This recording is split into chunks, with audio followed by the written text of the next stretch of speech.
Hello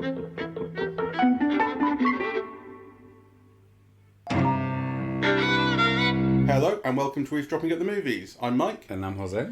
And today we're talking about Death on the Nile.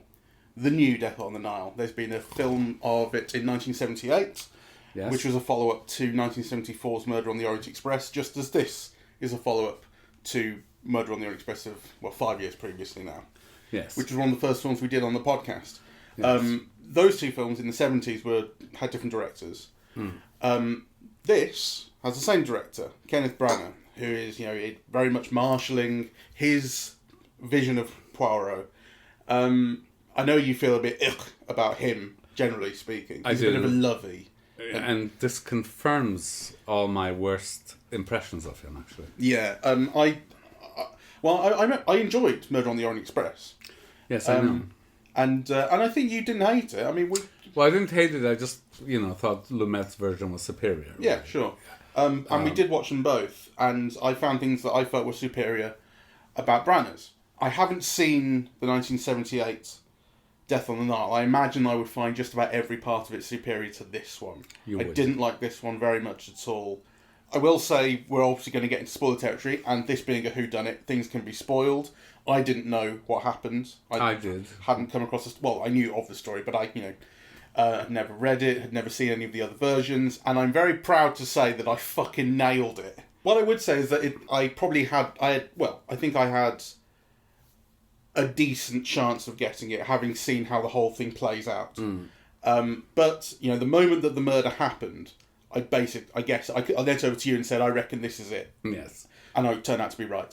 But let's say we're going to get into spoiler territory from here on in, so if you don't know what happens, save yourself. But I also want to underline that in this kind of all-star vehicle, whodunit is maybe, it's not unimportant, but it's not very important, right? Because, the whole films generally function as set pieces to see stars perform. That's what these films are all about, So in the 1978 version, you have like Maggie Smith and Bette Davis, and Maggie Smith is the poor caretaker of Bette Davis, and what you're looking for is the sparring and the wit and the jokes and it's absolutely. like performing their pieces. That's what the joy of these films is. That's one of the many joys, but okay. But it's a key thing that you're there to try and figure this out yourself. It's a game, All right, you're playing the puzzle. Okay. I mean, aren't you? You're trying to get ahead of it before it. I mean, to be honest, I never really feel that way about the all-star Agatha Christie films, though of course they are whodunit, so I have to grant you that, but it's never been my main interest in it. Sure. Nor I think the reason why the films are kind of treasured, really, right? Because these are films that replay on telly all over and over and over again. Mm-hmm. People love the 1970s Death on the Nile, but kind of it's not because of how it functions as whodunit that they love it. It's because of Angela Lansbury and, well, it's certainly the case that you can't rewatch them for the same thrill of trying to get ahead of the game because you already know. Yeah. So the reason to rewatch them is because of the stars or because of the setting or because of the interplay and so on and so forth. Yeah. Absolutely. But, let me agree with you at least that the stars are but one of the pleasures of the film. In relation to these Agatha Christie, other pleasures have been the exotic locations, right? Mm-hmm. Or the tone and the style of the filmmaking, mm-hmm. which is often both nostalgic and ironic. Yeah, so it's kind of it tries to be witty and elegant, about the upper crust lifestyle and concerns of the past. It also has a soundtrack, usually kind of very elegant American songbook, Cole Porter, mm-hmm. Type of soundtrack. So in relation to all of those things, I find this film a disaster. And it kind of upset me in a way, really. Like, so it's one thing that I thought, well, it was over 2 hours and it felt like 5, which is true. I think I told you that earlier.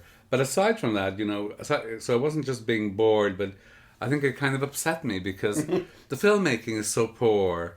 It never achieves a consistent tone Yeah. The choice of music in relation to what you see is so badly chosen, right? Like, I mean, I really like the music. It's kind of, it's kind of blues. That they're very well sung, but it's completely at odds with that, tinkly kind of upper crust caviar eating, cruise lifestyle. And I don't think a point is made of it. Yeah, like, it just feels like a bad choice. It's not that you think, the filmmaker is trying to tell us something by this choice of music in opposition to what we're being shown. So, the other half of the music is the score, which I noticed more than I did the blues, to be honest. I think it had a bigger part to play throughout the film, and I found that also often badly matched to the image. Overbearing, really.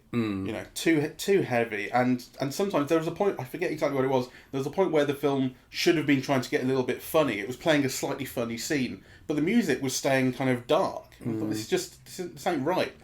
I mean, I think a unity of tone for the film, and certainly for a film of this style, is kind of imperative. You need it, right? And what you have in this film is people acting in different registers.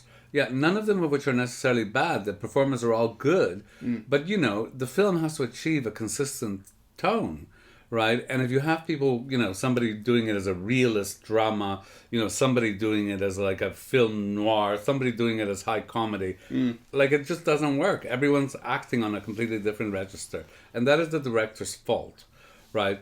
And that is generally what he's good at, yeah, because, he's an actor. But this time, he's such a fucking egomaniac, Branagh, right? And it's evident in the filmmaking. This film has no need whatsoever for the scene of World War One. No. That's completely extraneous. It's actual myth-making. Yeah. It's myth-making of Poirot. So the thing that I liked about his first film, The Murder on the Orient Express, is how much of a central character, an important character, it made Poirot. Because it had this thing about Poirot needing order in his life.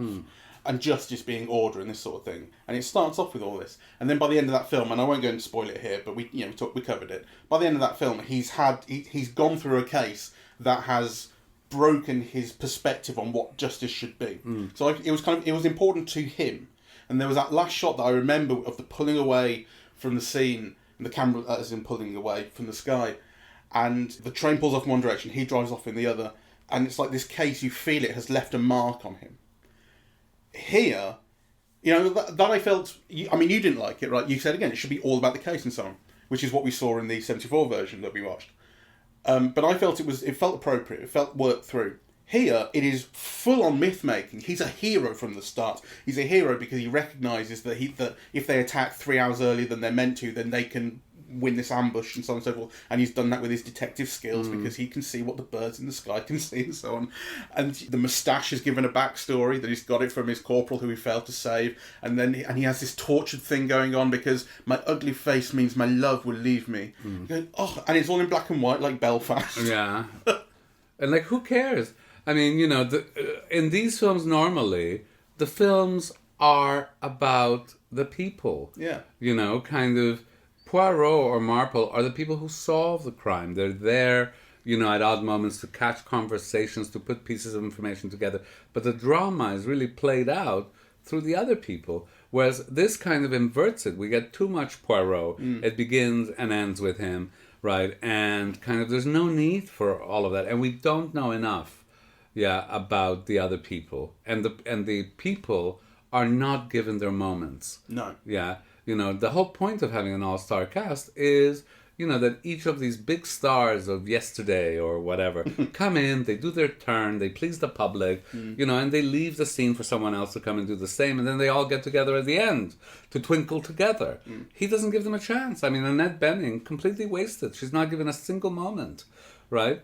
And the same for all the others. I mean, I think Gal Gadot, who's terrible in it, but at least she gets a visual moment as Cleopatra, right? Well, she gets her intro as well, in that silver dress, which I think is a shot in the trailer as well. Okay. That's a moment, So I know, but it's a moment of presentation. It's not a moment for the actor. Oh, so you mean? Okay, yeah, sure, yeah. So I found it, completely misjudged from top to bottom through egocentrism. I think, if Branagh had been more concerned with presenting the potential pleasures of the piece rather than to think of how he could figure in it, right, it would be much better. It would be very different and much better. We're very much going to get into spoiler territory immediately. I'm going to say who done it, because I mentioned that I worked out. I felt it was a strong guess when I said it, that it was going to be Armie Hammer and Emma Mackey together, who were the original lovers, and then Gal Gadot has come in and supplanted her, taken her place. 6 weeks later, she's getting married to Armie Hammer. This is their honeymoon. Emma Mackey is intruding on it. She's been stalking them. Eventually, they try to escape on the boat, on the Nile. And then you get this scene that is Gal Gadot has gone to bed. Emma Mackey, Armie Hammer are arguing. And I thought at this, like, this is for show, this argument. I felt it could be, And as it turns out, it really was. But still, it's not completely obvious that it's them who did it. But I think one of the reasons that I was able to kind of point at them quite quickly is that I don't think they're given a disproportionate amount of attention, but it's certainly true that no one else is given enough attention for you to think that they're a credible suspect. So you've got the doctor, you've got the wealthy woman who wants to be a communist, you've got her friend, turns out lover, who she's kind of keeping, you've got the accountant, you've got Book, who is Poirot's friend and his mother, and they're all given a shadow of a reason to want Gal Gadot's character dead, but none of them is sufficient for you to think they're anything more than a secondary character.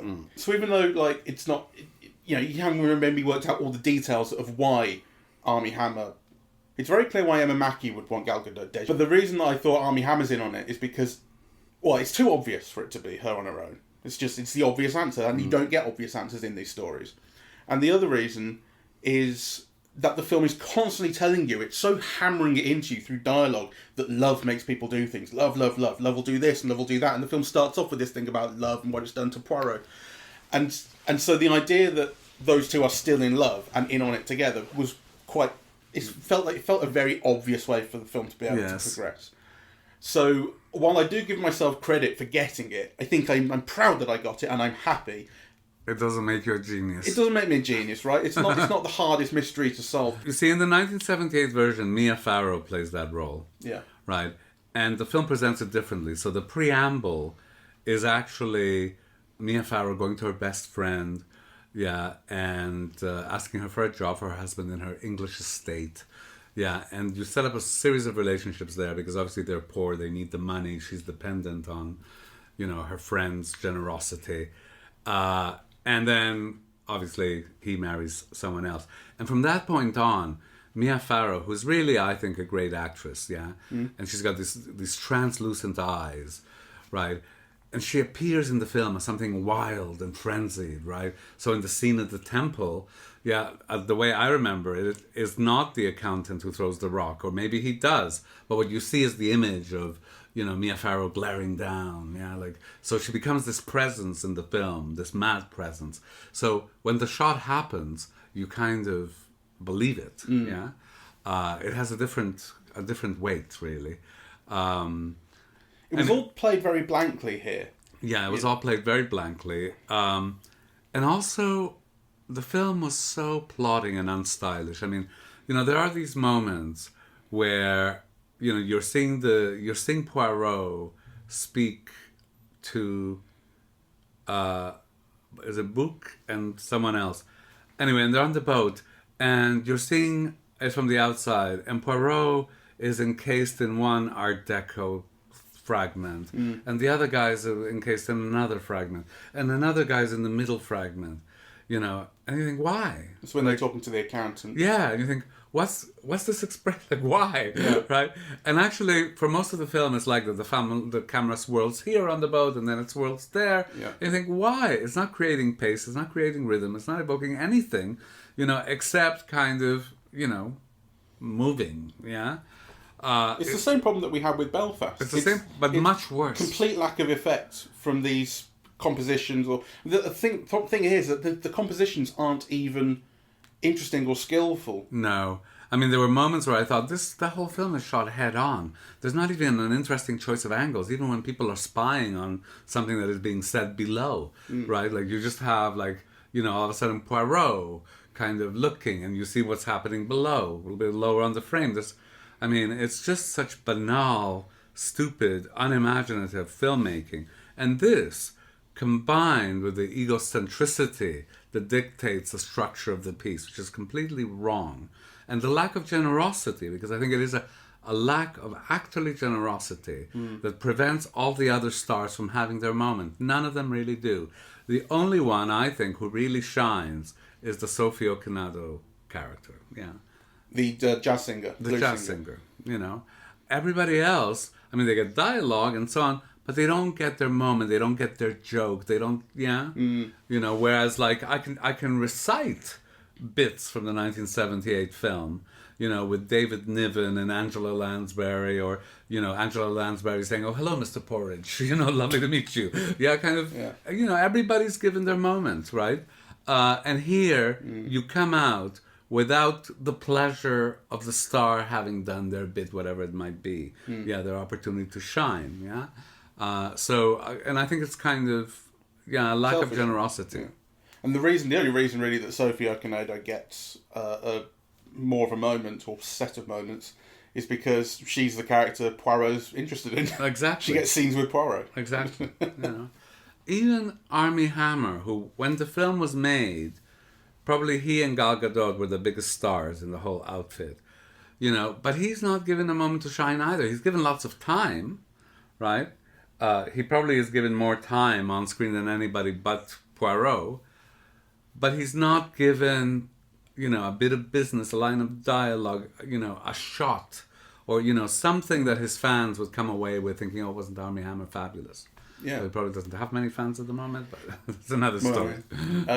This is made before he was a controversial figure, I think, because they pushed back the release date so much. French and Saunders are in it together as a pair for the first time in donkey's years, and maybe to Americans that means nothing, but to British people they're very, very fondly remembered. Yes, and they're funny. Everyone remembers them for Ab Fab or for their skit shows or whatever. They are funny women. Not a laugh to be had in this show. No, well, that's the thing. They should be able to bring that. But and in fact, Jennifer Saunders, you can see on paper how the attempt is there to make them funny, because Jennifer Saunders is this, like I say, ridiculously wealthy person who believes in socialism and communism and so on. And she's disparaging to all the people who are just as rich as she is. And then you've got her kind of, her nurse, as she's playing essentially initially, who's kind of like downtrodden or whatever. And there should be comic sparks flying in that, and nothing, and there's not even chemistry between them. So when it turns out that they're actually lovers, and I'll keep your secret and so on and so forth, you don't feel the passion of that either. And that is the director's fault, because we've seen French and Saunders create that spark and that funniness and so on their own, time and time again. So why Branagh can't get it out of them is like clearly his problem, and really because he doesn't much want to. Russell Brand I quite liked, but he's got hardly anything to do. Yeah. I thought he gave a good performance. Yes. As this very quiet, ex-boyfriend doctor. He's got this secret of his own that he's actually a lord, but it's very plausible that he's a doctor, goes by doctor because that's his own. He's earned that himself. It's something about. It's interesting that it's something about the character that I liked, and basically, certainly until they got on the boat, I was thinking, I hate all of these people so much. I want them all dead. Jesus Christ, this is fucking intolerable. It was boring and intolerable, and I just hated all the people. All the. I know the film is playing on privilege, talking about privilege, but still, just the privilege, and I hated them all. And then you go onto the boat, and eventually, once the murder happened and things started moving in that direction, I found it all a little bit more interesting.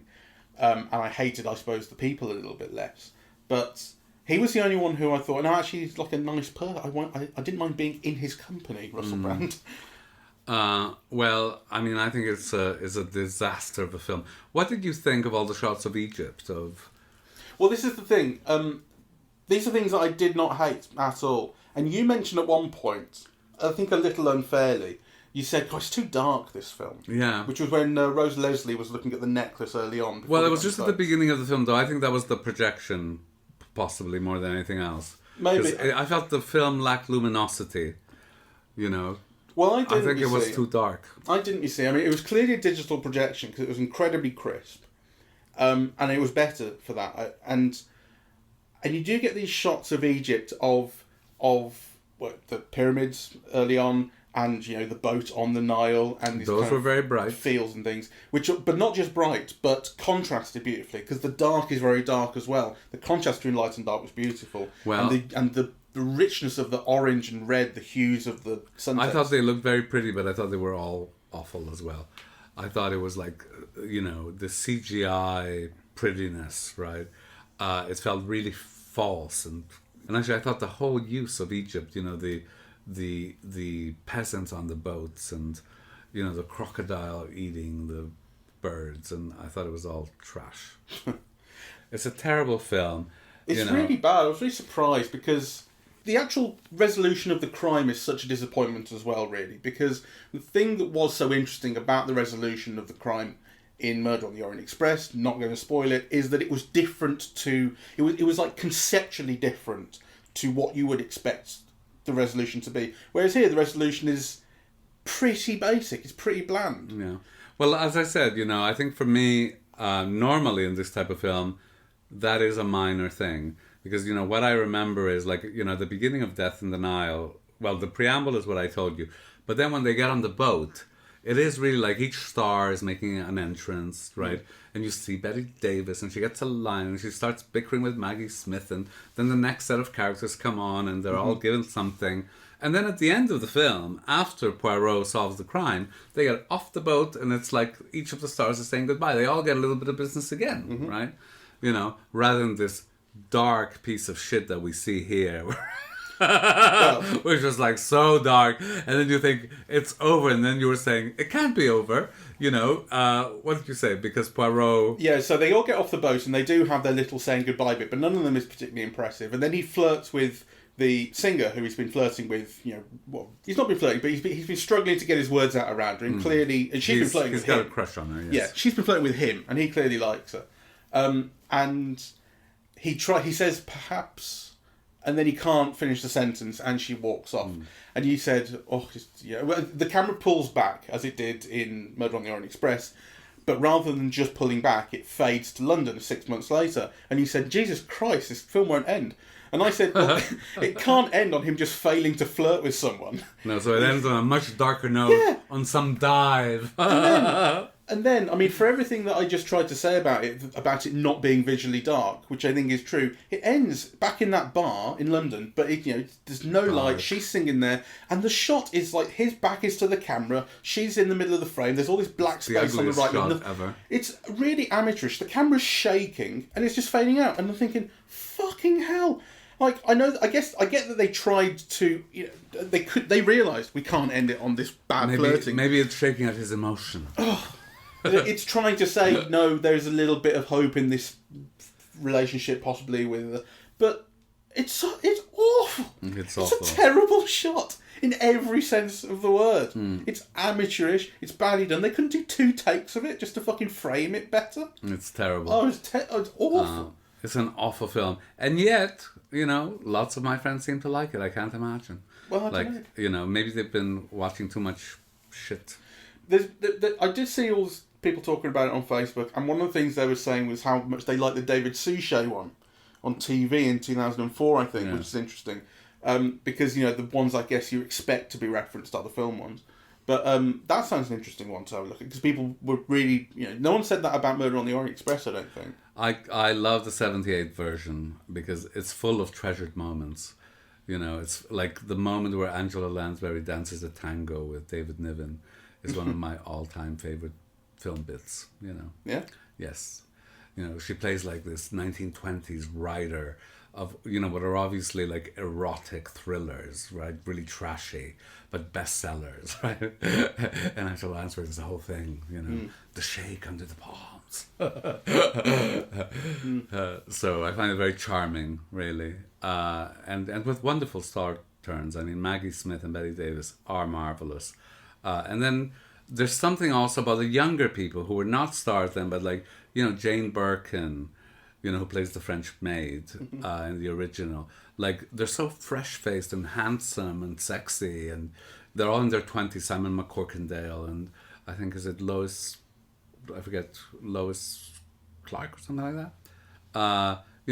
And so they just look like, pretty in that age. Whereas there's something also about the casting. I think Armie Hammer's too old. I think he must be like close to 40, and really he should be someone in their 20s, right? So also, everyone here, you notice how basically everyone English was playing something else, and everyone American was playing English in this. Yeah. Like they're all over the shop. I know. So anyway, I think it's a disaster. And it doesn't make you feel any shock, surprise, or anything like that. I mean, even that final scene. And it doesn't charm. The final scene that I always want to see, which is where he gets everyone. No one in this room may leave till there accounts for their whereabouts the evening last. I love that shit. No, that's got nothing here. He basically points to the accountant, says, because what he's doing is he's explaining each crime in turn. There are these little crimes along the way to the big crime. He does say lock the doors, though. They do lock the doors. That's quite fun. But yeah, he's giving explanations for the little crimes that have occurred along the way. So there's the rock falling, and how did that happen? And he explains that. But then no, it wasn't you who killed the and he eventually gets to it. And okay, I figured it out. So well done me. But there's no surprise to it. And then not only that, they die together, right? So they're never going to be able to escape. They've got guns pointed at them now because everyone, it turns out, has got a pistol. And so while Armie Hammer is trying to run away, trying to convince them that they can run away, even though he's still got a shattered leg, Emma Mackey decides that they can die together, and she shoots him in the back, and through him shoots herself. But that little gun, they've made such a point about this gun being a pea shooter, that when she shoots through him, I thought, oh, she survived this then? Is she gonna... So it's not even... and then she dies with this look on her face like this. And it's... He's very ungallant towards the women, because there were some shots where the young Miss Otterborn, I forget what the actress's name is. Letitia Wright. Yeah, Letitia Wright. From some angles, she's very beautiful, right? And from some angles, she's not. And I was shocked at the amount of times that the shot Branagh chose was the one with her face looking towards him like this, right? So that her face all seems like very square and unattractive. And that's, I think, a real betrayal. Yeah, she has kind of a square jaw that he accentuates at times. Exactly, right? So when she's shot from below, I guess, when she's on the stairs and he's down below, she's up top, so then the cameras are on the angle as well. It's not that flattering. Yeah, and I think, it could have been done different if he'd been more careful of his performers. So anyway, yeah, wait till it's on TV. It's a piece of trash. And you could, it might be okay if you're reading the newspaper and it's on. Yeah, it's just not very good, really. We were looking forward to it. We were, you as well. Yes. So, I have a weakness for this kind of stuff, but this is too bad even for me. Well, I think Kenneth Branagh this year has had this, and he's had Belfast, and neither was up to scratch. But Belfast is very likeable, though. Well, I had that, but it's still not good. No, it's still not good. And I was reading on Wikipedia not long ago that he's got a Bee Gees biopic, apparently, coming out later in the year. And kill your father. What is it? My dad's a mental Bee Gees fan, and through him, I'm a Bee Gees fan as well. And I've always felt the Bee Gees don't get enough respect, really. Like the Beatles are huge and the Rolling Stones are huge and all this, but the Bee Gees, they're like, oh, people go, yeah, that disco band, fuck it. But they've had a massive long career, and they were incredibly talented songwriters, very successful songwriters for a lot of different people and so on. They've had all these wonderful, beautiful love songs. Reviving their reputation with Branagh. And now Kenneth Branagh is going to be telling their story, and it's all going to be plinky plonky. Oh, aren't they lovely? Oh. Anyway, don't go see it. We are eavesdropping at the movies, and we are on Apple Podcasts, Audible, Google Podcasts, Spotify, SoundCloud, and YouTube. On social media, we're on Facebook and Twitter, and the website is eavesdroppingatthemovies.com. Thank you very much for listening.